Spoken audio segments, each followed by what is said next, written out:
Hello, everybody. I just want to share with you this book, Think Like a Rocket Scientist.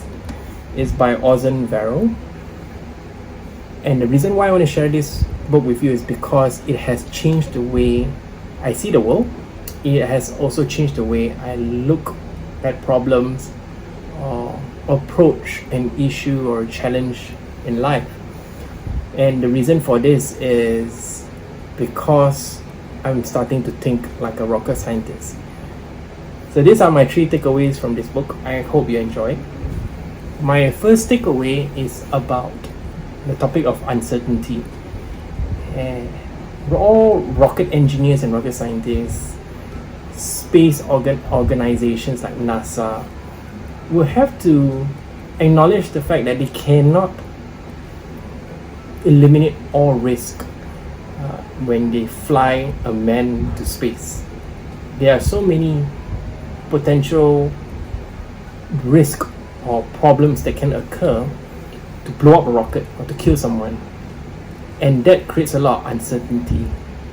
But if you come to think of it, if you don't push the boundaries in your life, that means you will not have any uncertainty.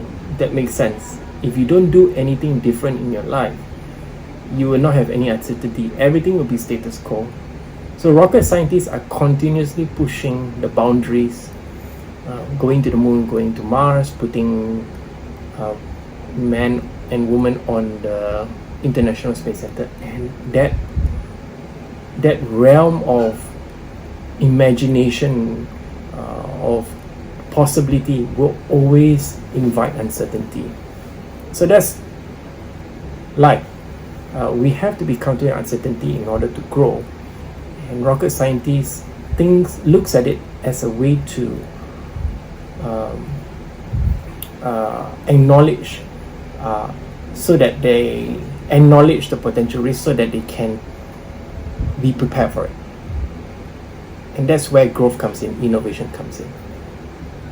So that's the first takeaway. Now the second takeaway is about the first principles thinking, which is famously coined by Elon Musk.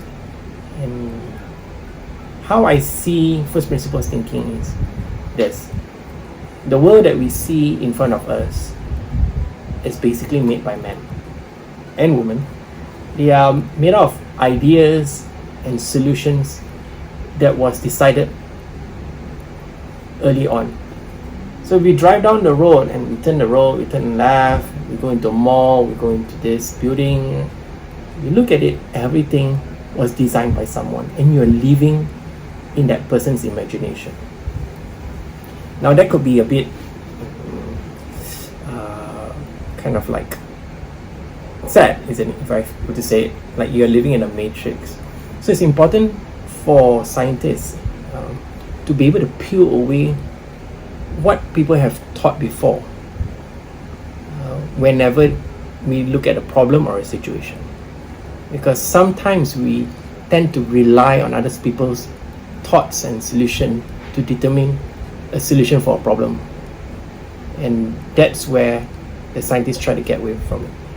What they do is they use this thing called first principles thinking to break everything down, peel all away, all of this imagination, ideas and previous solutions from the past, and bring down the problem to its truest form, where you cannot you cannot go against it. It's the truth, and from there build it up to create a solution for it. So that's just another way of thinking when we see the world. I believe there was a video that I saw a long time ago where Steve Jobs shared that if the minute you realize when you can change and poke life and something else will pop out from it, you'll never be the same, because everything you see around you are made and imagined by people no smarter than you. It's a profound thought, and I've always been trying to understand what he was trying to say, what this book is trying to say, and I'm still on that journey. So that's great. Number 3, the third takeaway, is to treat success like failure. To treat success like failure. So if you look at it, whenever we fail, we do a post-mortem on it. We try to understand what went wrong, and then we try and learn from it, correct? But we should also see it the same way when it comes to success. Because success is not, especially our success, is not just because of us. There's so many other factors that comes in that is totally out of our control. It could be luck. It could be someone that we didn't know who helped us. It could be at the right time, the right place. Opportunity came at the right time. A lot of the contributions to the success is not really because of you. So we need to reflect on it, to understand it, so we can learn from it. To just celebrate success and not learn from it creates complacency.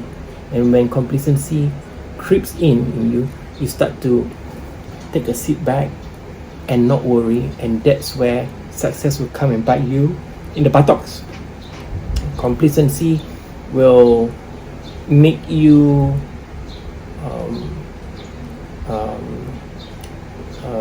will kind of make you not worry about the potential problems ahead, and it can actually dethrone you from your ego, your thought of success of yourself. And rocket scientists tend to shy away from it and stay grounded.